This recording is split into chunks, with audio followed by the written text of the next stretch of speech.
তোমরা তো জানো আমরা এখন ভুঁড়িতে। আগের দিনে একটা ব্লগ দিয়ে আর দেওয়া হয়নি, তাই ঠিক করলাম আজ একটা ব্লগ দিই। তবে আজকের ব্লগটা না খুব মজার, জানো। আমরা এখন এসেছি ভুঁড়ির সেজো মামাদের ঘরে, আর ওদের বাড়িতেই আছে এই কিউট বিড়ালটা, যাকে নিয়ে বুনুর আর আমার বেশ খেলা হচ্ছিল।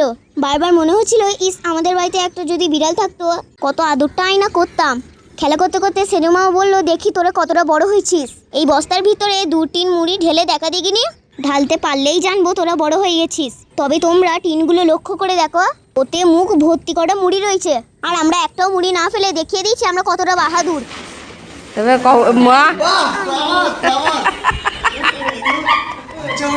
কি কিছু বুঝলে কি হলো এখানে?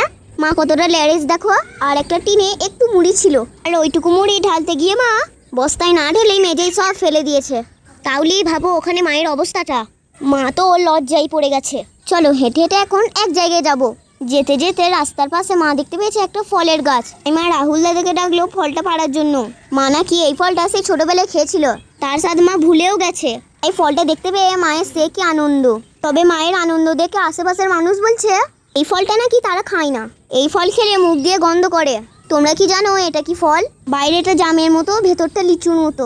আমরা এসেছিলাম হাঁটতে হাঁটতে একটা খালার বাড়ি। খালাটার সঙ্গে দেখা করে নিয়ে এখন আবার গ্রামের ভিতর চলে যাচ্ছি। বিয়ে বাড়ির জন্য রেডি তো হতে হবে।